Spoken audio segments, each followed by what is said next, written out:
My name is Nancy Amato, and I'm excited to welcome you to this session. And it's my great honor and opportunity to introduce our first speaker, Allison Okamura. She's the Richard W. Welland Professor of Engineering at Stanford University in the Mechanical Engineering Department and has a courtesy appointment in computer science. She is a founding member of the Stanford Robotics Center, a deputy director of the Wu Tsai Neurosciences Institute, and a science fellow of the Hoover Institution. Allison has more than 30 years of experience in research, teaching, and development of human-centered robotics, including medical robotics, soft robots, and wearable robots.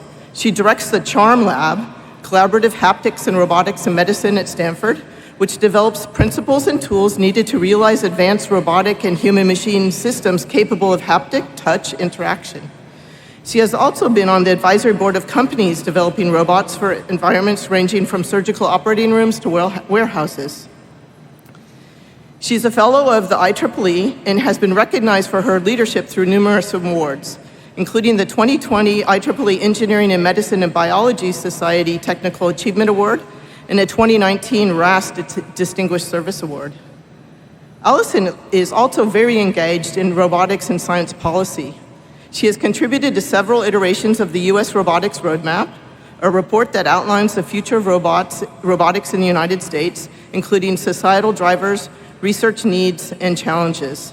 She leads the robotics focus area of the Stanford Emerging Technology Review, an initiative aiming to elucidate technology breakthroughs and their policy implications. She is also a member of the World Economic Forum's Global Future Council on Autonomous Systems. And on top of all that, she somehow finds time to be a great contributor to RAS, including, for this ICRA, she's serving as the awards chair. I really don't know how she does it all. Today, she'll treat us to a plenary presentation that considers the history and looks ahead to the future of the interplay of robotics and society. Please join me in welcoming Allison Okamura.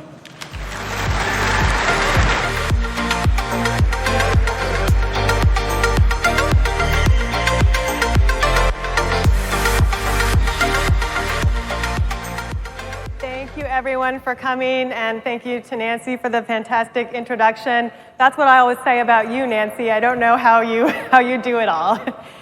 Nancy and Seth asked me to speak about topics that were relevant to robotics, society, and policy. I know that there are many, many people in the room and in this field who work on these issues, and they do that in different countries and different environments, and they also do it in different political climates and times. I can't definitely say to be an expert in terms of worldwide issues in robotics, but what I will smatter throughout this talk are tidbits and things that I've learned about robotics policy and issues and societal acceptance in the United States. And I'm going to do that from the lens of my research expertise, which is in medical robotics. But let's start at the beginning. I'm sure many of you have seen this image before, just to remind us what robots are mostly good at today, right? The dirty, dull, dangerous tasks, lifting heavy loads, doing things that people don't want to do or physically are not capable of doing. And as Seth mentioned in the introduction this morning, my focus is not humanoids and it's not AI, but you can't give a robotics talk these days without at least showing one humanoid robot, and I'm going to show a couple. Although this, of course, is a fictional humanoid robot. If you ask AI to draw you a picture of a robot that's helpful to a person, this is the kind of thing that you will get. And of course, from the time of Rosie on the Jetsons, right, we've dreamed of robots that would help us with tasks in our daily lives. But it's clear that those types of robots, the ones that would do tasks like pour you tea, are probably robots for people that have a lot of disposable income. And there are very good reasons to have humanoid robots in other types of scenarios, I think not this particular one, in places where the world has already been designed for humans.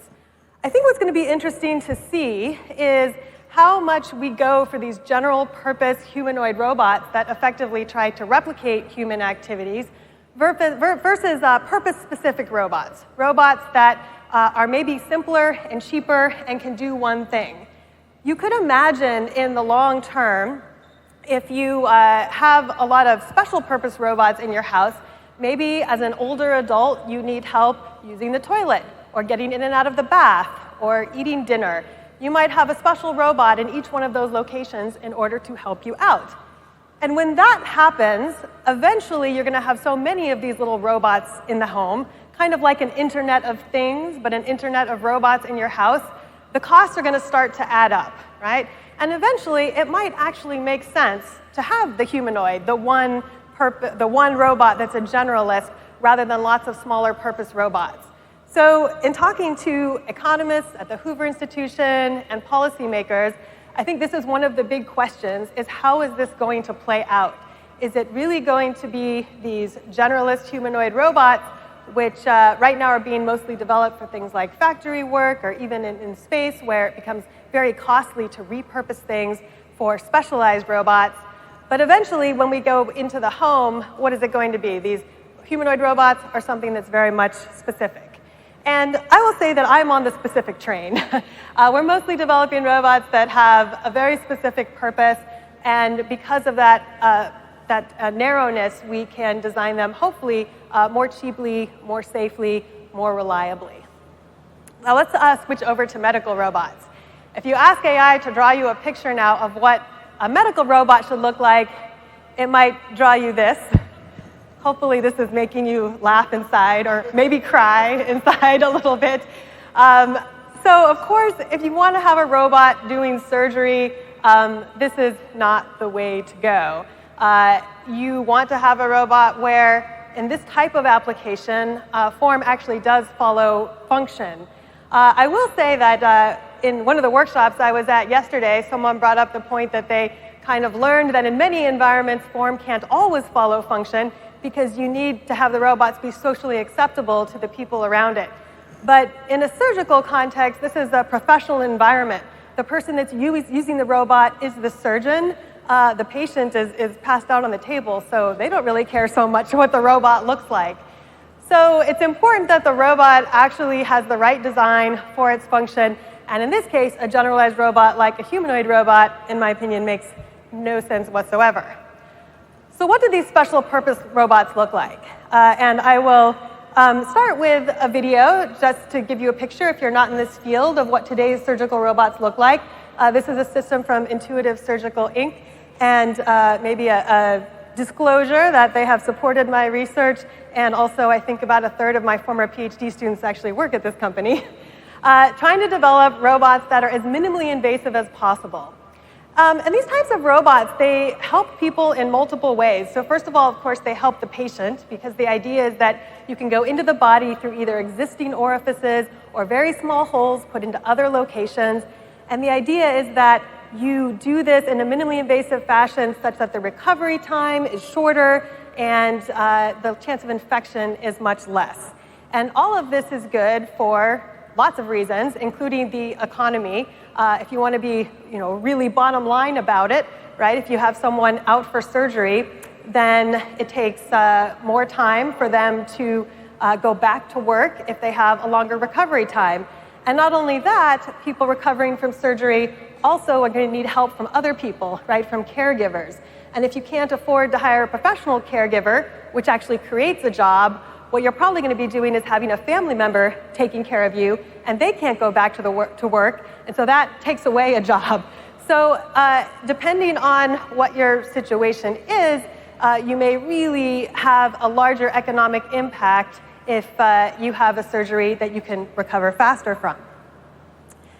So in much of this talk, I'm going to be talking about robots that have various forms. And I actually grabbed this picture from a recent Stanford magazine article that featured a lot of different interesting robots that have been developed at Stanford over the years, from the very early shaky robot to Mark Kokoski's gecko wall climbing robot to the soft growing vine robot, which is that long snake-like thing you see in the image.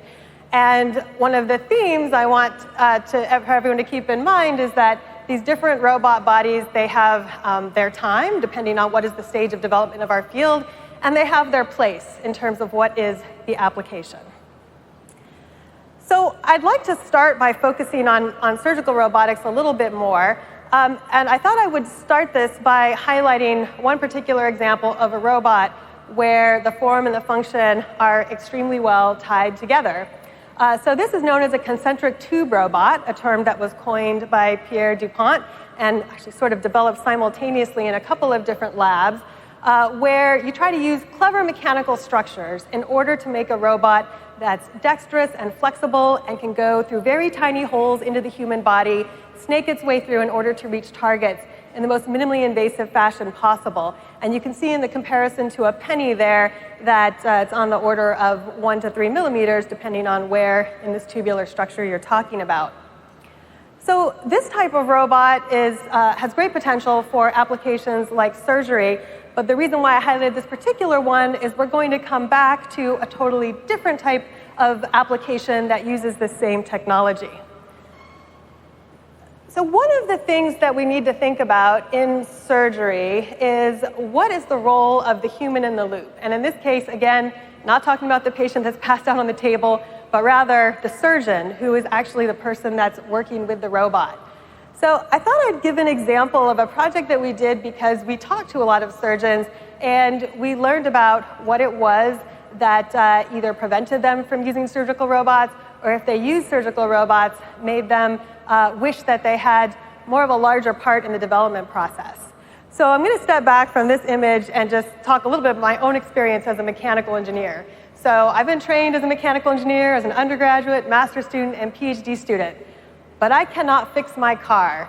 And that's not because I don't think I'm mechanically capable, and it's not because I don't have the tools in my training, but rather it's because vehicles today are completely computerized, right? They're specially designed to use particular tools that maybe you actually have to go into the dealership or into a professional in order for them to actually diagnose and fix your car. So surgeons have a somewhat similar situation. So a surgeon in the past, surgeons have actually been incredibly mechanically creative. They actually design their own surgical instruments. They design catheter end effectors that are just right for doing a particularly difficult procedure, or even modify them for a particular patient. But once you bring a surgical robot into the room, then the surgeon no longer has that capability to be part of that design process and create something that's patient-specific. So here's our chance to play with that. Because these concentric tube robots that I showed on the previous slide are relatively easy to manufacture, you can either make them out of nitinol tubes, or if they don't need to last too long, you can just 3D print them out of biocompatible materials. And so what you can do is you can, as an engineer and a surgeon collaborating together, actually make a patient-specific robot. So you can take preoperative images, like the CT scan shown here. A 3D model of the patient can be created from that. And then the surgeon can actually go into the virtual environment that has that model of the patient, immerse themselves in it, and then manipulate the tissues or actually redesign the surgical instrument to be the exact shape that they want in order to reach the target. And that's actually a really difficult task for a human to do completely, because in this case of the concentric tube robots, the mechanics of the interaction of the tubes and the kinematics are somewhat complex. So we can build them some computational tools that actually help them make that design process faster. And then eventually you can 3D print that specific design. It can happen in the same day, and then you can actually put it into a patient. And it could follow just the right trajectory to reach maybe a kidney stone in a pediatric patient for which there doesn't exist any existing safe surgical tool. So allowing surgeons to be part of the design process is one way to bring more human into the loop. So it was mentioned in the introduction that I've worked on this US robotics roadmap, which has been so ably led by Henrik Christensen from UC San Diego over many years. And one of the outcomes of the first time that we wrote a US robotics roadmap was that, well, we should really write a series of articles that would be about the role of robotics in different fields. And so, along with Maya Mataric and Henrik, we wrote this medical and healthcare robotics overview paper. And this is pretty old, it's from 2010. But the reason I show about this picture is not to talk about the article so much, but to talk about how tone deaf our community, as a research community, can be about what the public wants out of these robots. And hopefully you all looked in horror at this incredibly terrible image that was pasted on to our research article. I have to say, we did not create that. But the goal, of course, was to try to come up with some image, of the publisher, right? To come up with some image that would go along with the topic of the journal article. But of course, if you look at this is, I don't even know if you want to call it an uncanny valley problem, but it's just awful, right? It's some kind of clinical robot whose face is coming off, and it's really, scary and nasty underneath. So our research community has to stop producing images like this if we want people to buy in, especially when it comes to humanoids. And of course, when we wrote this article, there was nothing about humanoid robots in there, but it just shows how an artist that's maybe tasked, this was a human artist, not yet AI, this is 2010, remember, if they're tasked, this is what they're also imagining, right? And so we need to find ways to better communicate what our robots are going to do. All right, so one way that we can do that is through really getting robots into human spaces. And I thought I'd use this example from my former PhD student, Katie Kwan, who was working with Google X to create robots that really could go in human spaces. And instead of just doing tasks like cleaning tables and such, which is indeed something that these robots did, she also programmed them to make kind of dancing movements and also to play music and other pleasant sounds that corresponded to the way in which the robot was moving.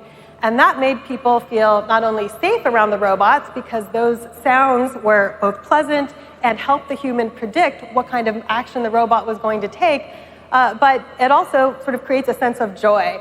And so one of the things I love about this ICRA conference is how there's this whole arts and robotics section of the conference that is thinking about how do robots, how do we design them and how do we think about them for bringing us joy, maybe not always bringing us joy, but thinking about our humanity and our relationship with them. And so these types of projects, I think, are also very important for bringing humans and robots together. So I want to spend a little bit of time talking about policy issues and implications and things that I've done in the US and what I've learned from it. So this is not an area in which I've worked on very long. It's just been for the past few years in partnership with the Hoover Institution. So the Hoover Institution is a part of Stanford, which is historically, if I may, sometimes been termed a kind of conservative think tank. And because of that, often in the past, it's kind of been set aside from the rest of the university.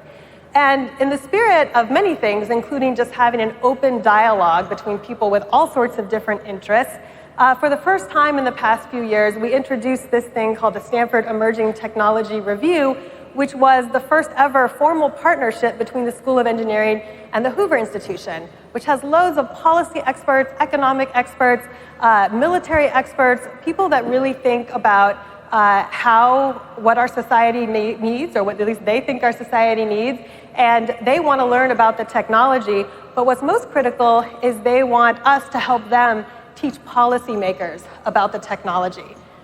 So back in February, I had the opportunity to spend about 3 days on Capitol Hill, actually also in the White House Office of Technology and Science Policy, many different places in Washington, D.C., in order to talk to people about robots. And when I showed up there, my goal was to teach them about robots. This is what robots can do, this is why they're important, and another goal was, please give us more funding for the robots, of course. But it turned out that wasn't, of course, at all the most important thing to talk about. The most important thing to talk about was the innovation ecosystem that gives rise to the robots that we have today, as well as many other important technologies, many of which are components of robots, right? So the main goal became to talk about how investment in basic research over many, many decades is what actually brings technologies to eventual fruition to change people's lives. And the difficult thing about it, of course, is that you have to be really patient. Anyone who's been in the robotics field for a while remembers things like the DARPA Grand Challenge from the early 2000s with autonomous cars. And look how long it took until we actually have autonomous self-driving cars in our cities, which we do now, at least for me, because I can easily go up to San Francisco and catch a Waymo taxi. So these things take a long time to come into actual application, but it's just so difficult when you're talking to policymakers to help make that argument, because these folks, they have a couple different constraints. So number one, if you have someone that is being elected every 4 years, then they have to answer to their constituents now, right? And so the decisions that they make are going to be affecting whether someone will vote for them in the next election. And so it's completely understandable that that makes it difficult for them to really think in the long term. And so what's been so great about working with people at the Hoover Institution that have all these relationships with people in Washington, D.C., in the U.S., on both sides of the aisle, is that we can actually have these conversations. You can come in with someone like Condoleezza Rice, former Secretary of State, and people will actually start to listen to you, even if you're just a lowly academic professor. And that gives you the opportunity to tell important stories, like the DARPA Grand Challenge, eventually coming to self-driving cars. And there's other examples that we would bring out all of the time. So one example is how my colleague Stephen Boyd's convex optimization algorithms are actually used to help SpaceX land its vehicles, right? So sometimes things that maybe look like they're coming directly out of industry, it's just very difficult for people in Washington, D.C. to understand how that technology was actually built on something that came from academia, and actually even its open source nature became really critical for allowing companies to build on it. And one last example I'll mention that we talked about, because this really hits home, even if a policymaker has no idea about the DARPA Grand Challenge or self-driving cars or rockets that land themselves neatly, they have used Google. So we give the example of the Digital Libraries Project that was funded at Stanford in the 1990s, which no one has heard of, but everyone has heard of Google. So the messaging, I found, became much less about pushing robotics and trying to get funding for our particular area of research, but rather about telling the story of the whole innovation ecosystem, really emphasizing the need for long-term funding that allows people to do basic research that winds up impacting many different fields. And in fact, robotics itself is not just part of that, but we're a beneficiary of that. Of course, a lot of robotics is about the component technologies, component underlying theories from many different fields that we bring together in creative ways. So that's the main thing I learned from talking to people at Hoover and in DC. Another part of what we discussed in Washington, D.C. is what are the ways in which robots can help society, right? There's a lot of drivers for robotics, and in a minute I'll also talk about some of the brakes on that. But the ones that are very obvious are at the top, right? Many companies are looking at manufacturing, logistics, transportation. It's a little bit harder to talk about quality of life and healthcare, although we do have robots in hospitals, for example, that deliver medicines to different rooms. We have some aspects of telemedicine, and of course we have these surgical robots. If you start going into healthcare in general, it becomes harder for people that are outside the field to visualize what that would look like. So I'll also address that later in this talk. Feeding the planet, the agricultural aspects of robotics are really important. There's no question that people in government are very interested in understanding the role of security and military for robotics, as well as in disaster scenarios, and this is not at all a comprehensive list. But I would also like to note what I think are some of the key societal breaks. What are the things that make it difficult for us to bring robots into more practice in our society, at least especially in the United States? So supply chain is something that everyone is concerned about. Perhaps not so much if you're in China, but if you're almost anywhere else. So I think everyone experienced this, especially during the COVID-19 pandemic and during certain other instances of things that happened that cut off supply chains. As researchers, that affected us, right? Our students can't buy the materials to do their work. But of course, what's much more important is long-term, if companies are relying on component technologies, how are we going to get them? And that is a huge concern in the United States. The US is a particularly litigious society, and so liability and litigation is a big challenge. I'll mention one of the stories that I like to tell is that Intuitive Surgical, a company I mentioned earlier that makes the Da Vinci teleoperated surgical system, is the victim of a lot of lawsuits, medical malpractice lawsuits. And in my opinion, it's not because the robots are bad or they're doing anything particularly dangerous.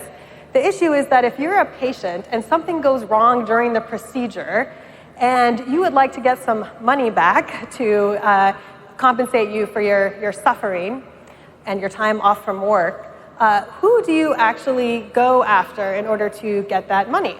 Do you ask the nice surgeon, that human being that you met with before you did the procedure, or do you go after the Fortune 500 company that made the robot? And of course, the answer is almost always the robot. But the company's still doing great, right? And how does it survive? I mean, partially through good technology, but also because every robot has the equivalent of a surgical black box, right? And this is something that you actually can't really have in a non-robotic procedure. In a robotic surgical procedure, you can record everything that's happened, every motion of the instruments, how the instruments moved compared to how the surgeon moved. You can have video that's much clearer and better than what you can get in other types of procedures. And that means that you have this record that can then be used to defend yourself. And I think in general, as robots become more integrated beyond these sort of professional scenarios like robot-assisted surgery and into our homes, we will need these types of black boxes. But that brings us to one of the other items on this list, which is privacy and security, right? If we're going to be recording everything the robot does so that we can make sure it's not doing the wrong things, it means that that robot is probably also recording you. And so one of the policy questions is, what should the rules be around those recordings? There are so many things that we do now in terms of going onto websites or using apps where we give up all sorts of personal information. Like, I'm a member of 23andMe, a little chagrined to see that it's not doing well as a company, and they have my DNA information, right? So this type of personal information is going to be collected more and more by these robotic systems. And whether it's being used just to help the robots perform better, or if it's being sent off somewhere else to create a database to train other robots, or maybe it's being sold, this is always a big challenge.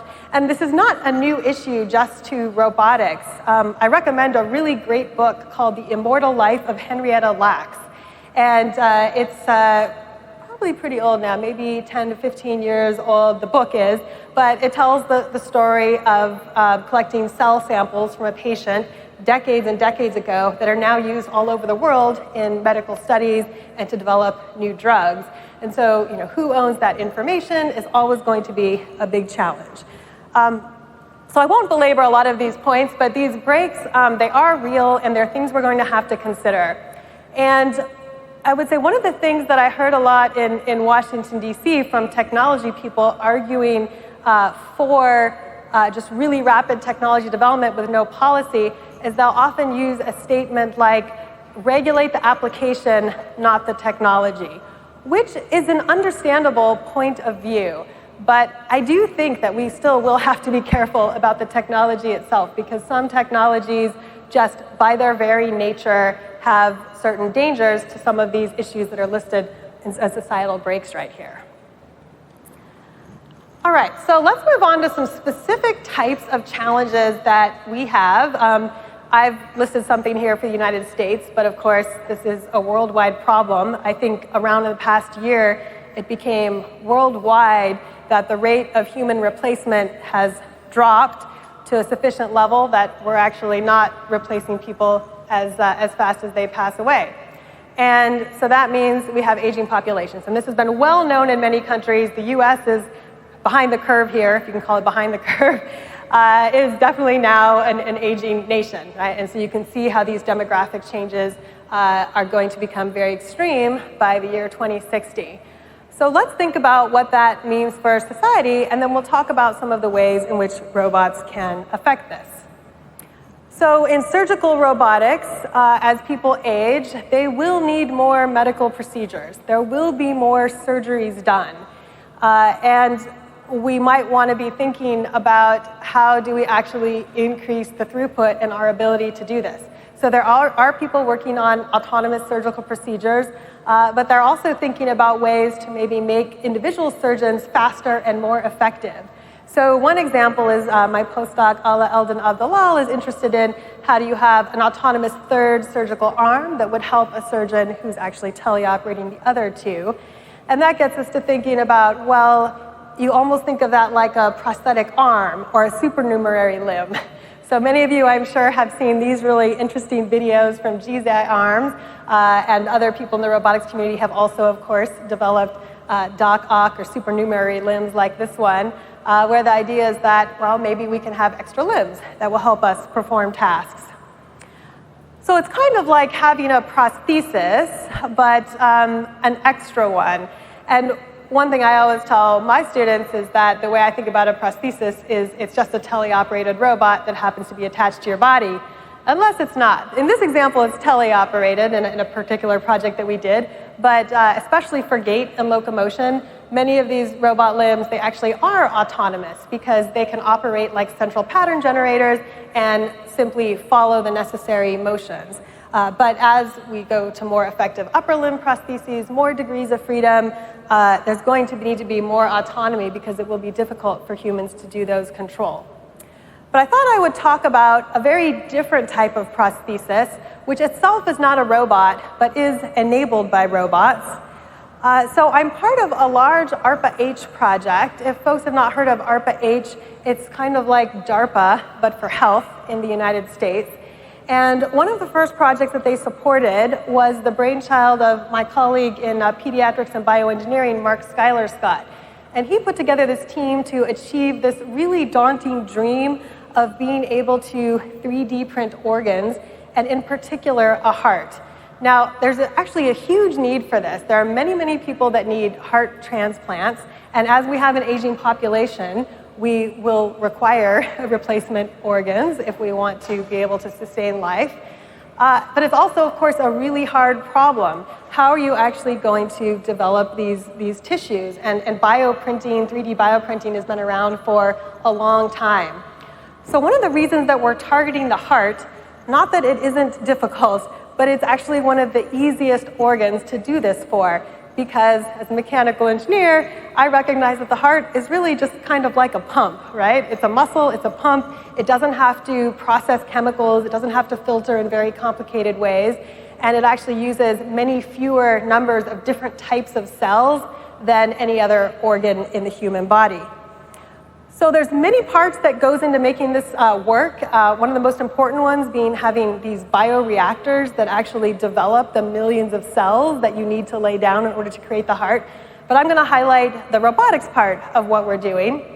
And for that, I think I'm going to have to probably introduce to most of you a new kind of 3D printing called embedded 3D printing. Or it's not that new, but maybe new to roboticists because until this project, it's not something I had ever used before. So in embedded 3D printing, it is an extrusion-based type of 3D printing. Extrusion-based 3D printing is actually pretty useful because you can use many different types of materials, right? It doesn't have to be a special material that reacts to light. It just has to be something you can feed through a tube, and it has to flow, and then you have to be able to congeal it once it gets out. So with embedded 3D printing, the idea is that instead of laying things down layer by layer and each layer having to support the other one, requiring a lot of support material, you actually print into a bath of gel that sort of like has the consistency of hair gel. And when you print into that bath, whatever you print, even if it's a liquid, will just hold its shape. So some people also call this zero gravity 3D printing because the idea is it's almost like you print without having to worry about the confines of gravity. So the reason why I brought up those concentric tube robots before was to introduce you to the concept, because when Mark Schuyler-Scott saw me give a talk once that involved these concentric tube robots, he said, oh, we could use those for embedded 3D printing. And these are actually even the simplest kind of concentric tube robot you could build. You can simply move in and out, and you could spin, and the mechanical compliance allows you to sort of reach many different degrees of freedom in a very simple way. But the important point is that these types of robots can go in through a very small keyhole. So that means in the past, where you were limited to doing this embedded 3D printing by coming in through the open top of the container of gel, now you can come in from all of the sides of the container. And one of the things I didn't mention before is that we want to 3D print this heart in less than an hour. We are not there yet, but the reason why we want to 3D print it so quickly is, one, we're going to need those economies of scale if this is actually going to work for people, but more importantly, if the cells are not printed and we're starting to work together in a fast enough time, then the cells will die before you have a chance to actually get the heart functional. So if you could have more of these tubes coming in, all 3D printing at the same time, the idea is that we can eventually get to the point where we can 3D print a heart under an hour. And that's our goal to do in the next, let's see, where we are in this project, in the next 2.5 years. We're supposed to 3D print a biological heart in that time. So the idea is that we've got these concentric tube robots coming now from all directions. There's 6 of them operating at once. In this image, they're just in this free space, and that's so that you can see what the tubes are doing. And then let's see it actually in action.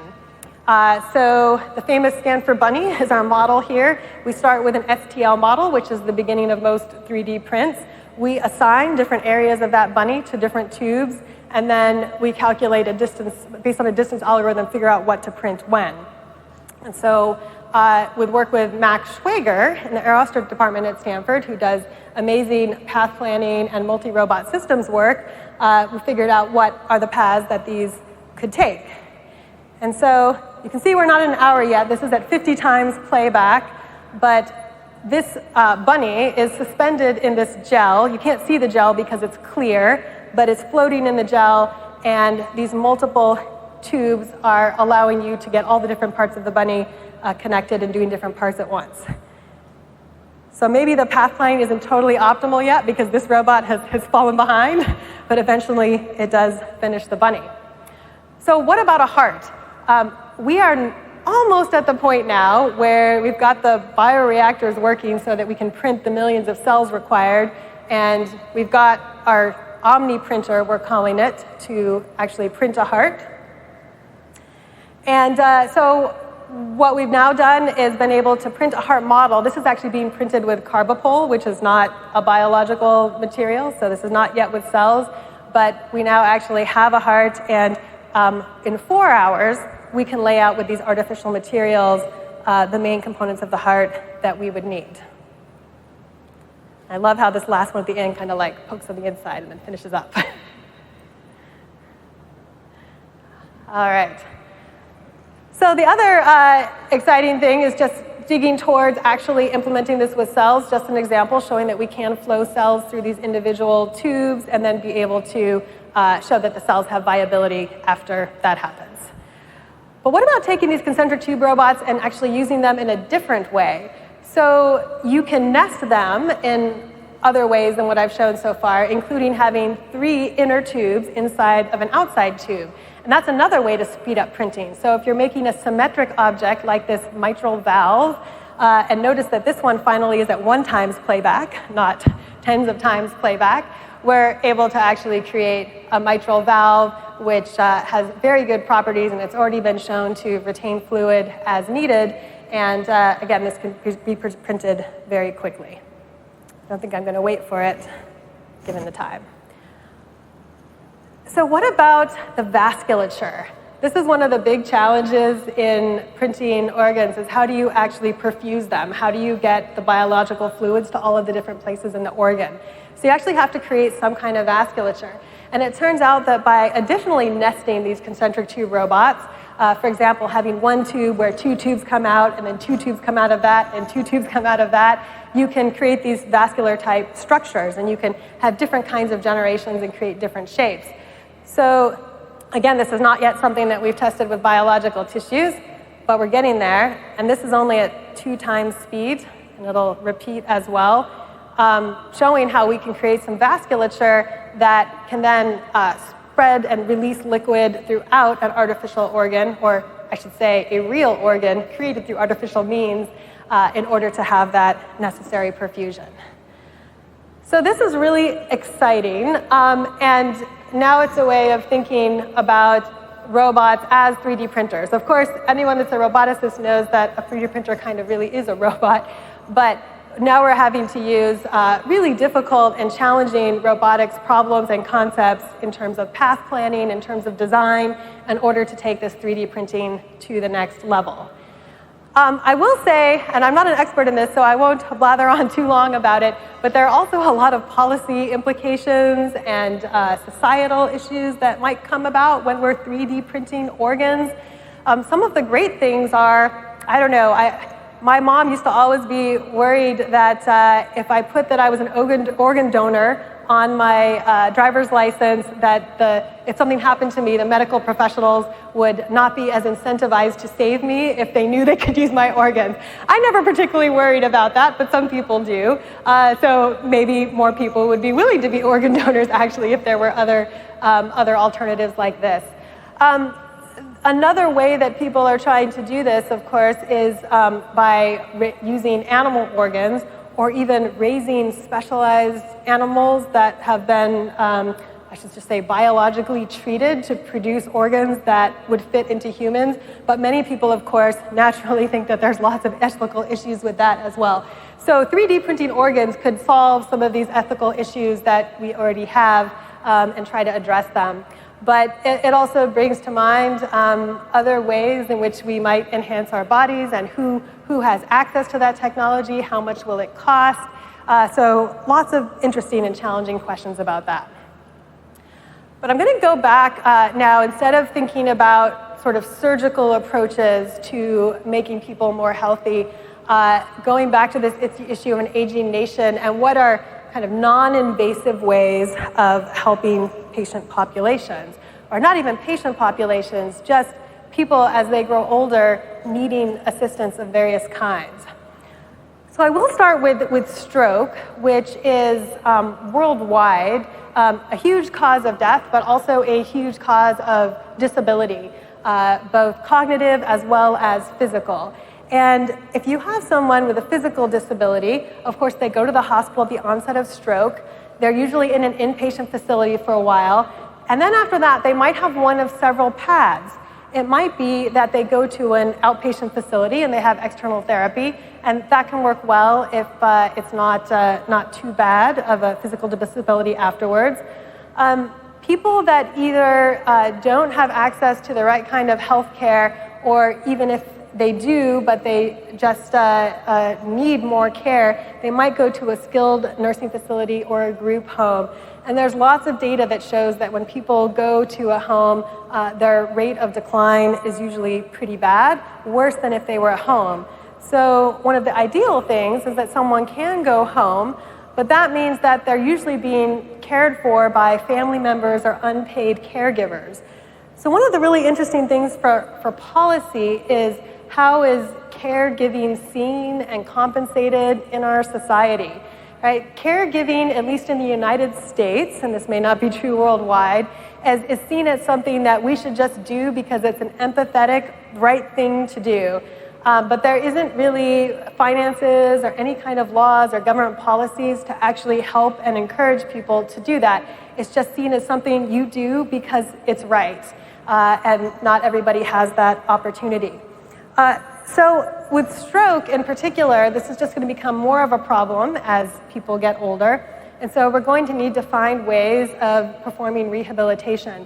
And there is amazing work going on in the rehab robotics community trying to address this, but it is very challenging.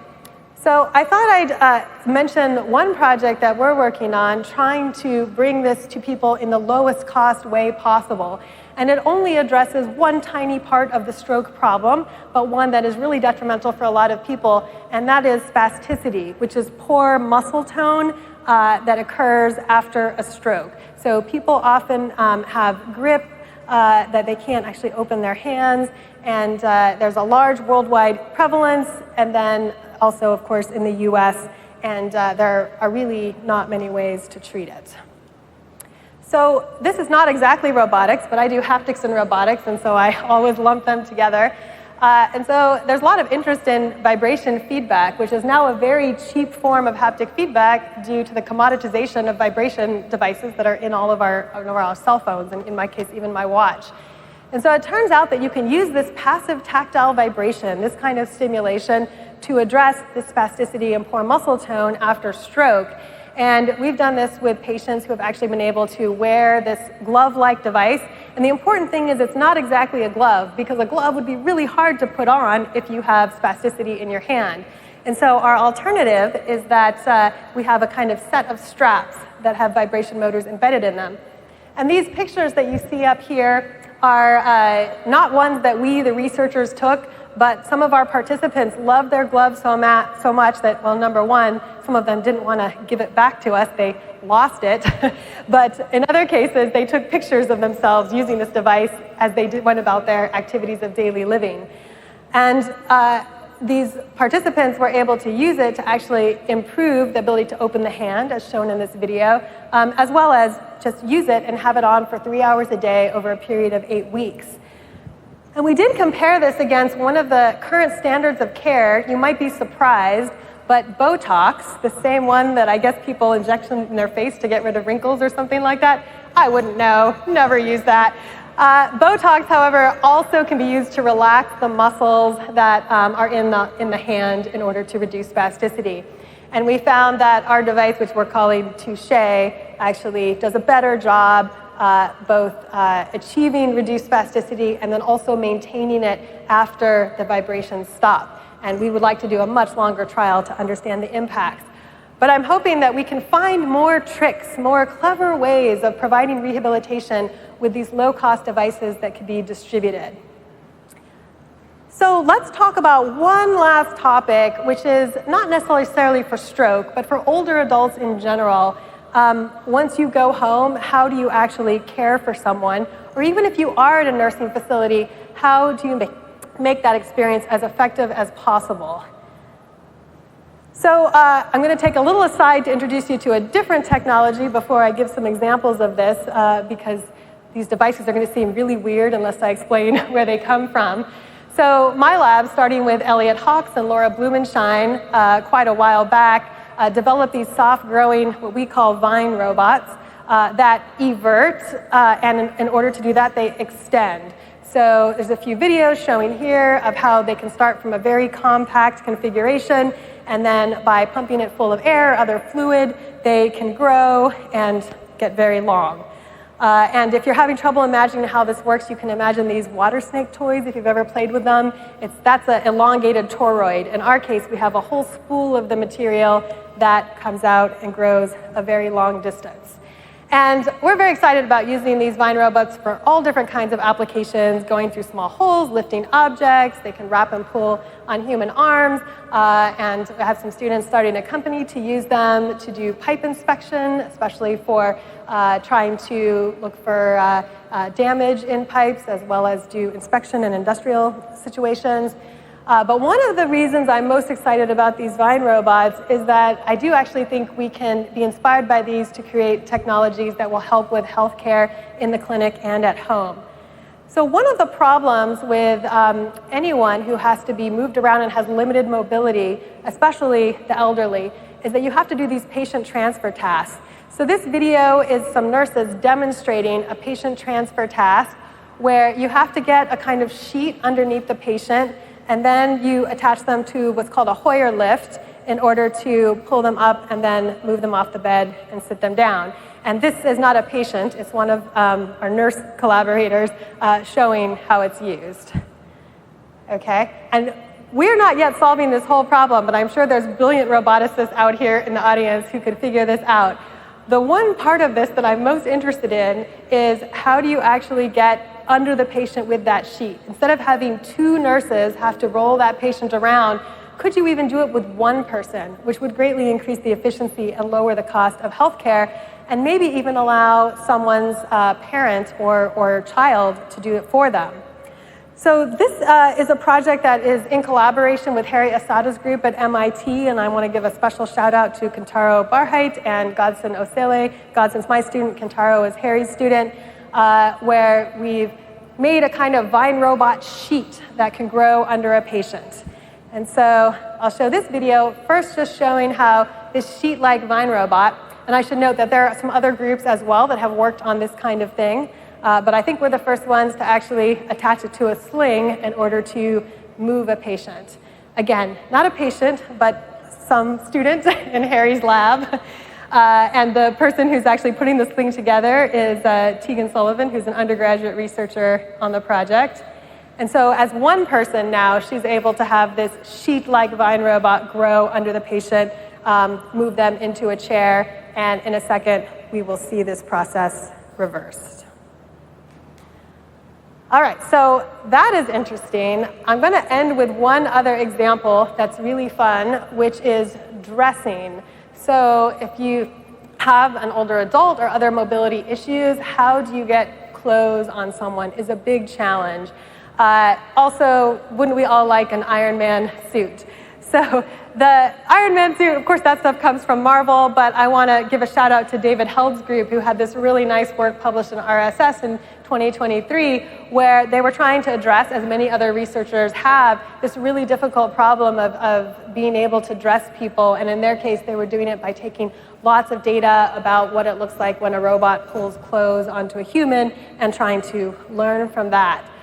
So I'd also like to think about ways of having different types of robots do this, and even pushing it further. What if the clothing itself was the robot? So this is very early work, not published yet, but in collaboration with Ji-Hwan Ryu's group, we've been looking at this idea of self-wearing adaptive garments, or SWAG.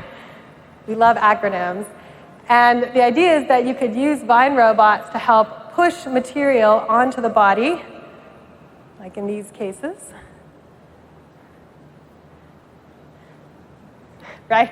So could you actually have robotic fabrics, essentially, that would put themselves on your body so that maybe we don't have to solve all the same types of difficult control problems that you get when you're trying to take a rigid robot to manipulate a soft object. If you can find ways to manipulate the soft device itself, that could be very effective.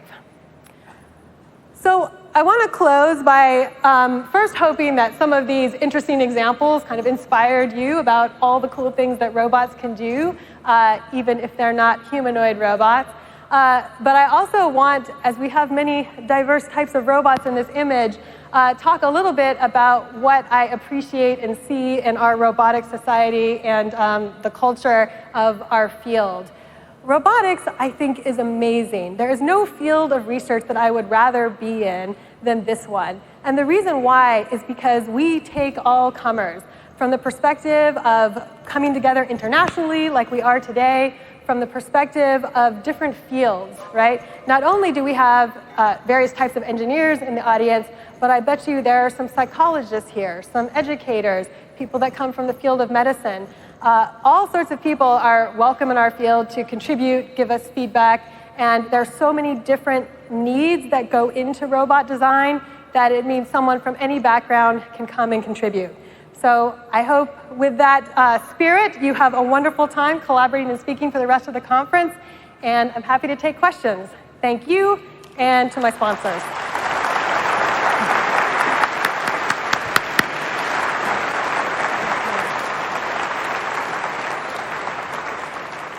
So thank you, Allison, for a great talk. If you have questions, there are some mics set around. And if you want to go to them, actually, I can't see if anyone goes to the...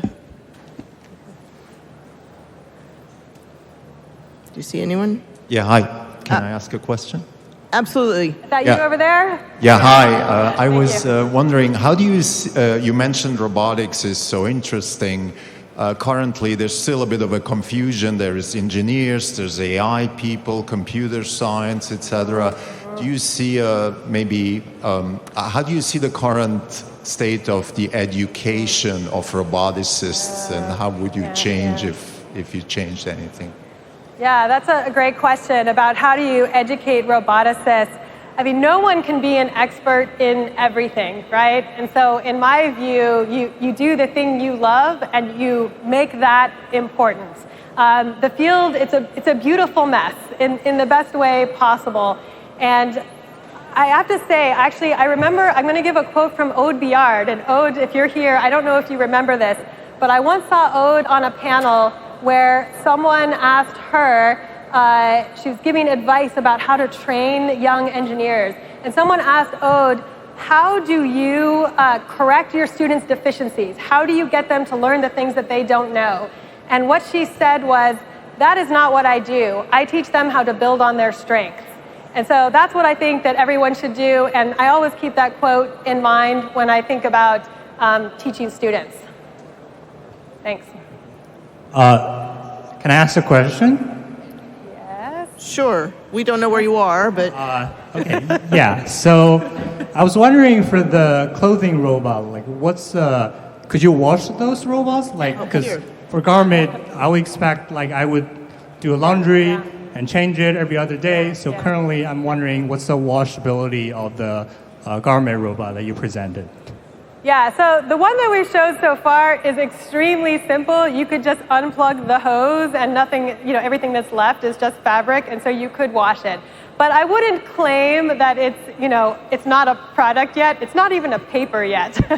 So I don't want to claim too much, but with this sort of concept, it should be washable. But I also think having smart fabrics that actually have more integrated and distributed actuation and compute throughout the fabric is going to be really important. And I'm actually part of an interdisciplinary, multi-university collaboration to try to make that happen. But that smart fabric is going to be much more advanced than the garments that I just showed here. And we will have to address that very important challenge of washability. Thanks for that point. Thank you so much. Very inspiring talk. there's this way. Okay, thank you very much for your very impressive talk. I'm Kenjiro. And about the Omni printing, so there are some multiple nozzles. So how do you think about the preciseness or strength, the boundary of the structure? Because there is some nozzles there, multiple nozzles there. So how do you think about that? Yeah, so these concentric tube robots are inherently flexible. And one of the things that we are not doing yet, but we would like to do, is add closed loop control on them. When they move through this matrix, it's moving through a very soft, semi-fluidic material, and so it doesn't really disrupt their motion. Hopefully you could kind of see from the Stanford bunny print that it can move fairly precisely. But as we start to move faster, we might have inertial effects, and we'll either have to model them or compensate for them using closed loop control. But there may also be completely different types of robot designs. There are all kinds of clever surgical roboticists building things like concentric push-pull robots, right? So there may be other types of robots other than concentric tubes that can also achieve this same thing, and maybe someone will invent one that will have more accuracy. Okay, thank you Thanks. very much. Very impressive. I think they have one more. Hello. Hi, thank you for your talk. Do you know, in robots, sensors and control are a very important part of it. So I was wondering, specifically in the buying robots, how do you implement this? Yeah, great. So the question is about sensing. And so the cop-out is we use embodied intelligence, right? The robot is soft, it just kind of adapts to its environment. But of course, in many practical applications, you do need to sense. There are many ways in which you can sense. We have had some sensors that are sort of along the entire body of the robot, but for the most part, we put sensors at the tip, and that is actually a bit of a challenge, because when you have a robot that turns inside out, where the tip is always changing. So there are some clever mechanical designs coming from labs like Elliott Hawks's, and how do you get a tip onto something whose tip is always changing? For the most part, our current applications don't require a whole lot of sensing. It's more like we just want to get eyes on a location that would be maybe very difficult to reach. And there are other applications like medical scenarios, like what Tanya Morimoto is doing at UC San Diego, where that sensing actually comes from external imaging rather than on the robot body itself. So there's a lot of ways to do it, but when you add sensors, especially if they're rigid, it adds to the weight, it adds to the encumbrance, and it might make it even difficult to flip inside out the way it does. So you have to be very careful about how you add sensors. So thanks for that question. Thank you. So I think we have one last question we'll take over here. 2? Okay, 1. Okay, we'll take 2 more. Okay. Thank you. I wanted to ask, you touched briefly on the kind of competition between a general purpose humanoid robot and task-specific robots. Yeah. What do you see being the key factors in how that plays out? As in which one becomes more prevalent over time? Yeah, that's a great question. So one definite part will be cost, right? It'll be less cost to buy one small purpose-driven robot, right, than a whole humanoid. But eventually we might get past that issue. So another part will be user acceptance. One challenge with privacy in robotics that's different from, say, a camera on your iPhone or your computer is that the robot, if it's a humanoid or other mobile robot, it can carry that camera to anywhere it would like to.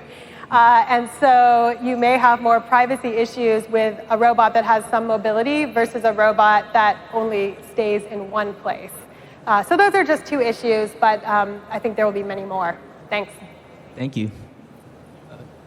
May I ask a quick question? Is that over there? No. Oh. There.